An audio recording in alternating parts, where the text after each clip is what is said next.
Right, so let's have a look at this lab. What we're going to do is we're going to set up a Kali machine and a Windows 2003 machine, and we're going to look at reverse shell with Metasploit, and then a VNC install, and then finally we'll have a look at the interpreter.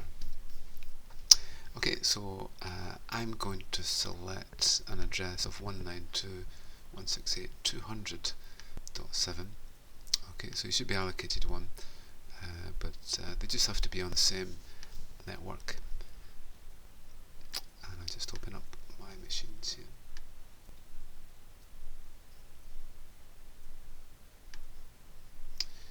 Okay, so let's see if I can put them side by side. Okay, good. Right, okay, so this one here is, I'm going to have a look at Ethernet 0, 192.168.200.7, net mask of 255.255.255.0. Okay, so that's that one set. And so they just have to be connected to the same network. Okay, don't connect through a firewall at all.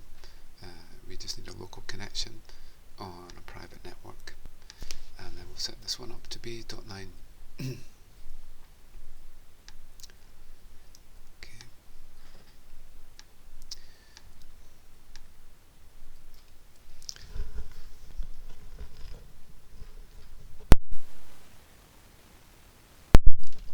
That's it. Set to be .9. Okay, so don't worry about gateways and anything like that. So we'll just ping 192.168.0.7, now 200.7. Okay, and ping ourselves. Everything's fine there. And over here, 192.168.0.7, 200.7. That's great. .9. Okay, so everything's fine now. So now what we'll do is that we'll set up a shear over here.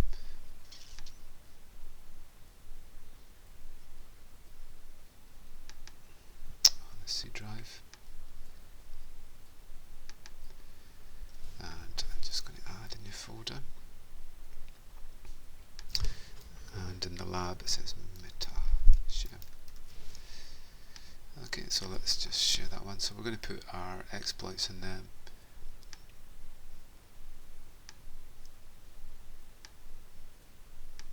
Okay, we'll give full control for everyone. And we'll just apply that. And just let's have a look at the properties. Just get rid of the read-only there, just in case. And that's fine. Okay, so there's our meta shares. We're going to put in our exploits in there. Okay, so let's find that. So look at the network. Look at the Windows network in the workgroup.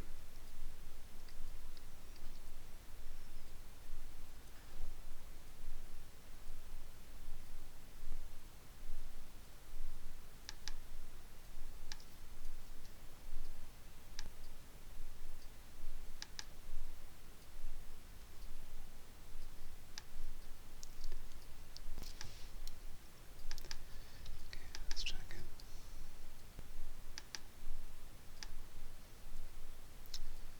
Let's take another minute.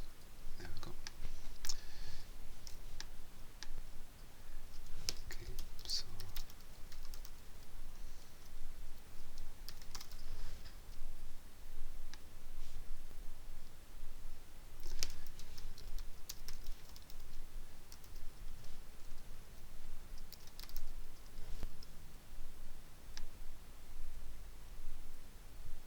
okay, this is installed there.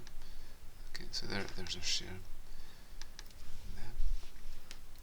So when we create an exploit, we'll just dump it into here.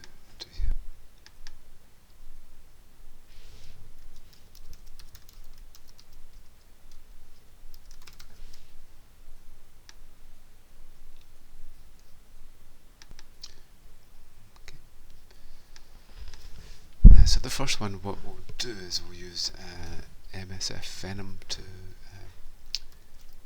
create our reversed shell.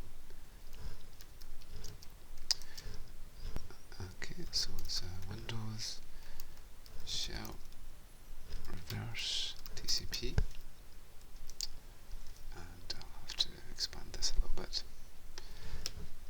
Okay, so we're going to use a local host of our own machine, which is 192.168.200.7, and we're going to use a local port of 4445, and then we're going to produce an executable, and we'll put it into here.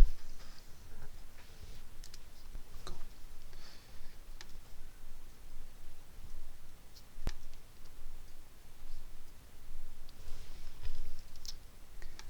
Back again, so they can sit beside each other. Just takes a little minute to be able to create it, and then once it's ready, then we should be able to transfer it over. Okay, we're just waiting for it just now. Once it's ready, then we just pop it into the shear that we've created, and it should appear over here. Then we're going to set up our Metasploit framework, and I've got a little typo there, it should have been Windows. Yeah.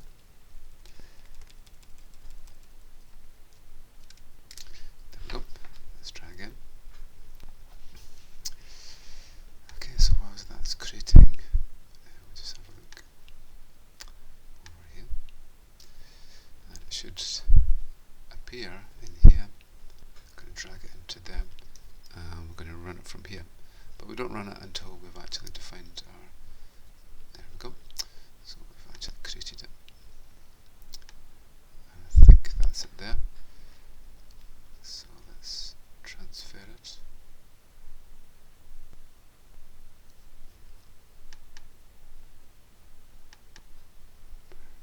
There we go. Okay, so that's it in there. So don't click on it yet, because we've got to set up our exploit first. Okay, so we'll open up our console.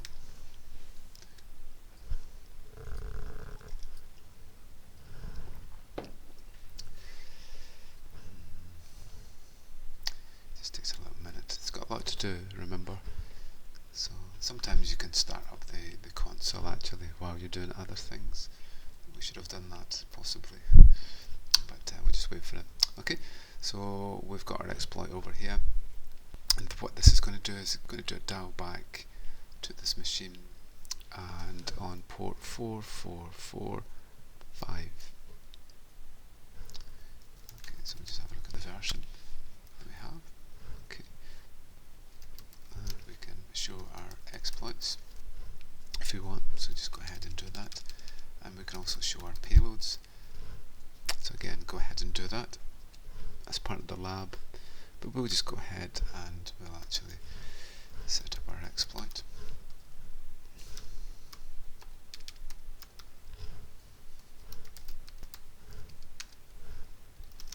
And we'll just set our payload up to be our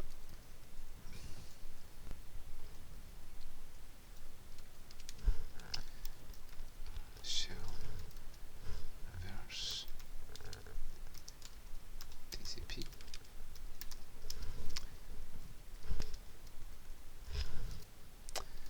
Set the local host to be 192.168.200.7. Set our local port up, I think we set to be that. Okay, we can show our options just to see we're all set up. Okay, so local port is this, it's the listen address, and then that's the port there. So I think we're good to go. Okay, so we're just waiting for it now. So we're ready. So what we'll do is we'll just run it from the command line.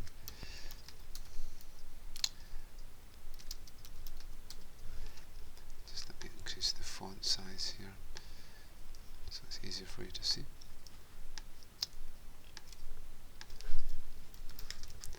Okay, so then it's there. So here we go.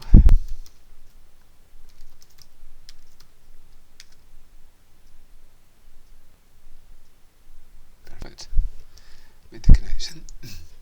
So the port that we've connected on is 44445, and the port that's coming in is 1075 is the port that's the Windows machine is actually using for the source port. Okay, so if I go up here, so what you should see over here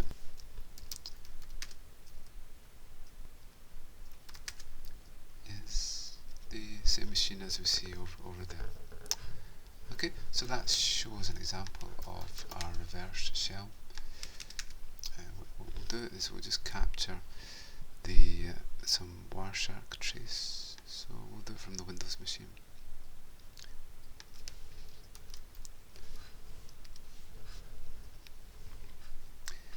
And you should see the quiet connection happening back to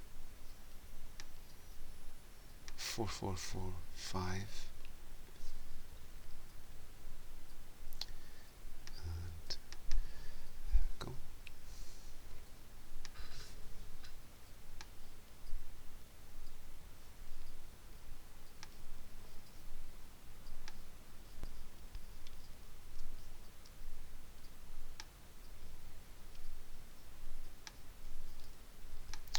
Okay, so let's do it again.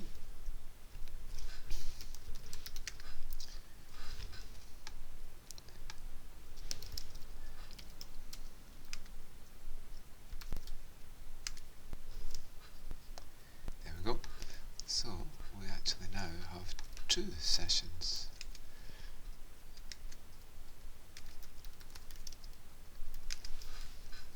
We've quitted from that one. Okay, so we'll just have a look to see if we can find that connection. Then we're looking for a TCP port equal to 4445, and there it's there. Okay, so there's the connection from .9 to .7. The connection is on 44445. If we have a little look at the stream, there we go. Okay, that's what I did over them. So Wireshark really shows what actually happened in the connection. Okay, so let's go there.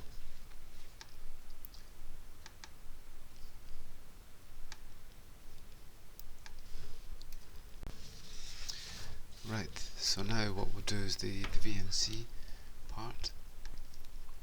Okay, so we'll just shut this down here. From there,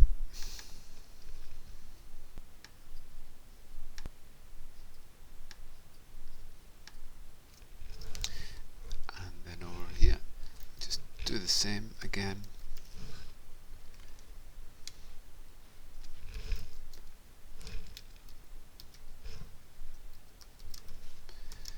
P and it's Windows VNC inject. So this is going to cause the VNC injection to VNC server to be installed on the Windows machine, and then it will do a remote desktop into it. Okay, so same again. So we'll just have to expand that a little bit. So 192.168.200.7 is our dial back address, and we want it to communicate.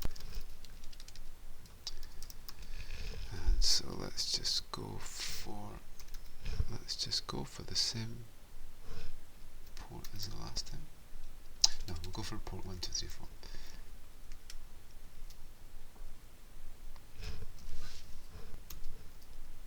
Oops.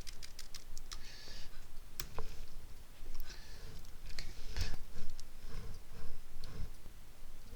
And we're producing an executable, and we want it to go to 1xp2.exe. Okay, so while it's doing that, this time we'll open up the console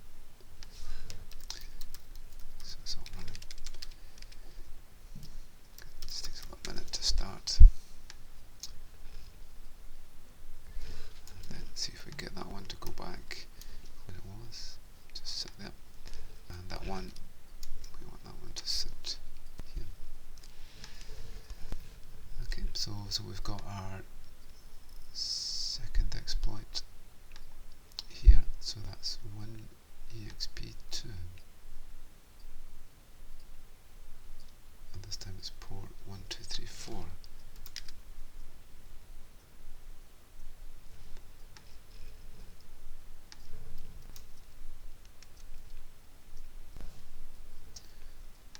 Okay, so that's it there. 1EXP2.exe. Just check, that's fine.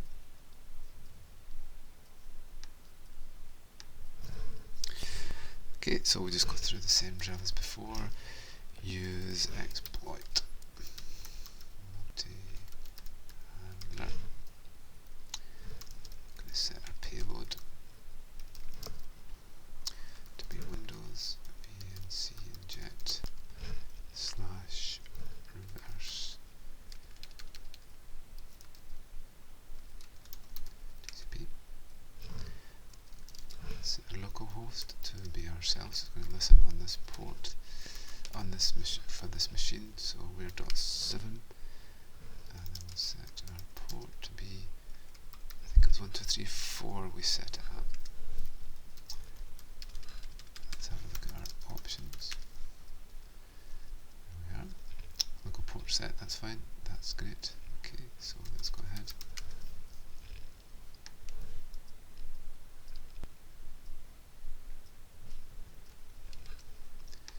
Then we'll just go over here.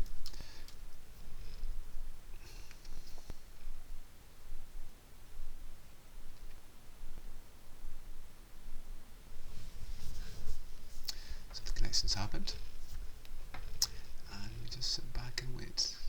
There you go. Okay, so you can actually see here everything I do is there as a remote desktop. Okay, even the cursor, you can actually see the cursor and so on. Okay, so what's happened there is the VNC server has been installed in here, and then this Metasploit has done a connection back into it on this reverse port that we have. Okay, so it should be possible to actually see from the services, the processes that are running the VNC connection in there. Okay, so there it's there. So if I kill that one, it will kill, hopefully, the connection.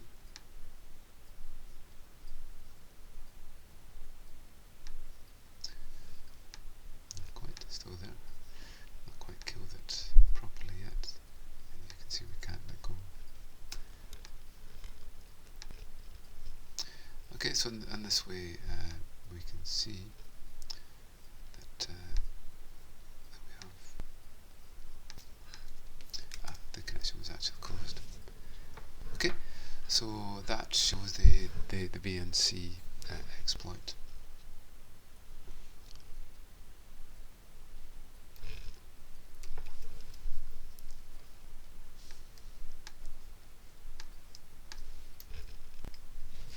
Okay, so for this last part we're going to look at installing the Metasploit, and we'll see the power of this in terms of analysing our exploits. Okay, so here we are, we're back here, so then again we just quit from the previous one, and we just set ourselves up here.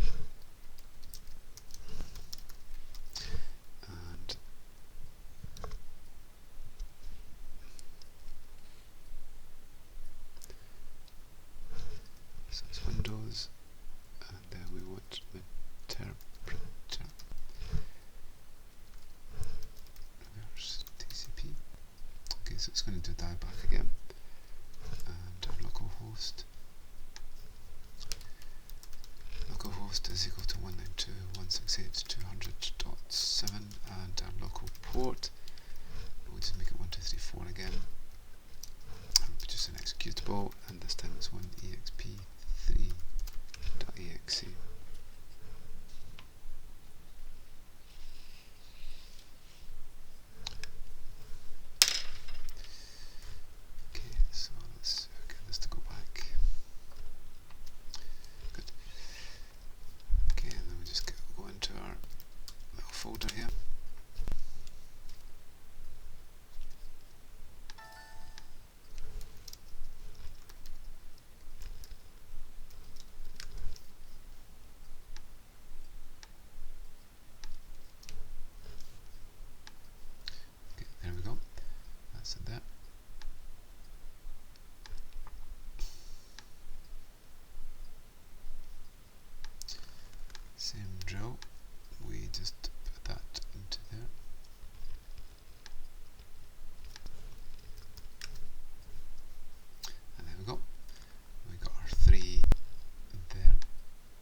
restart our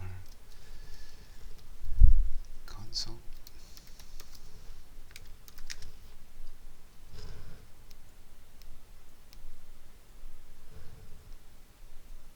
Just a minute. Okay, so in this one what it's going to do is going to do a dial back. It will install the Metasploit and be able to do things like capture keystrokes and so on.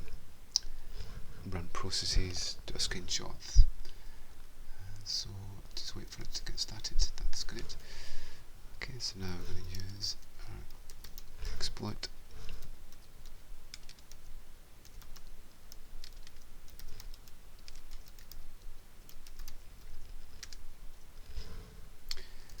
Okay, there are payloads. As we remember, is Windows Metasploit.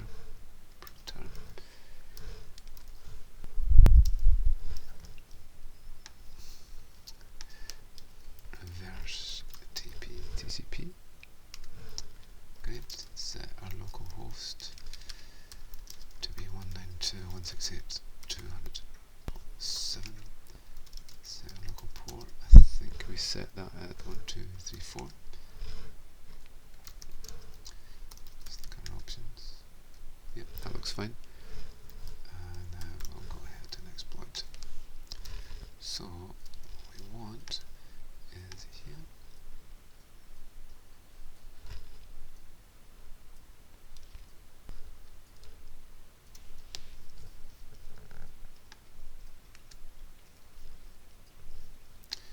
Okay, so we're going to run this here. Perfect. Okay, so this is installing the Metasploit.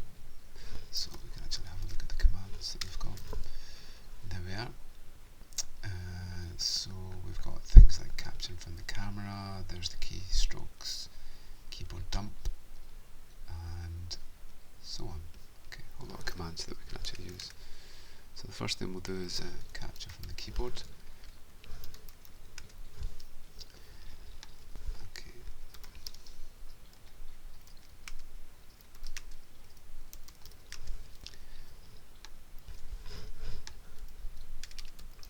And we'll do key scan dump.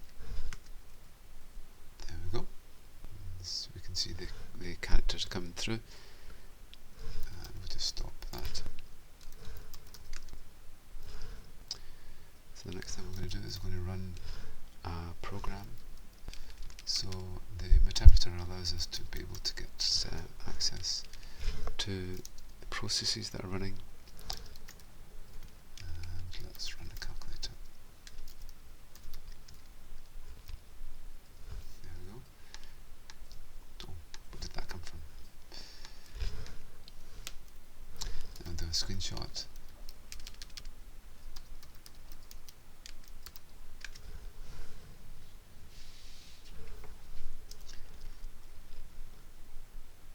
So we should be able to have a look at the screenshot, and so we'll have a look at our unique ID. The unique ID gives us our Windows ID, gives us, you can see there's the API administrator, and get our system info from there.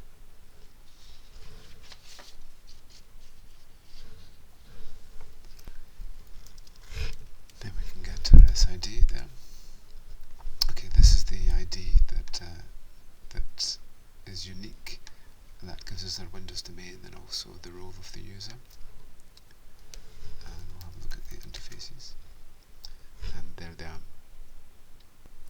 Okay, so the next thing we're going to do is we're going to create our user interface connection. So before we got a remote desktop, but we couldn't actually interact with it. So we're going to create a new user. And we'll give the password. So let's call it Bell and pass.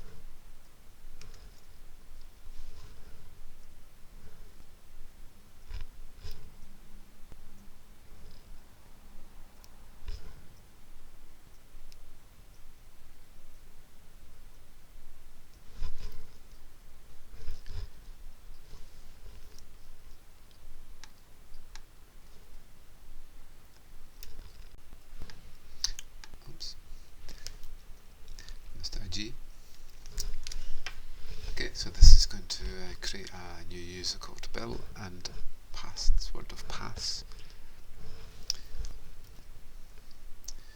Okay, so now what we can do is we can actually run the graphical user interface, and then this will create a connection for us that we can connect back into. Okay, so we'll just exit now, and we'll do a remote desktop from our Kali machine. Bell minus password. This password 192.168.0.200.9.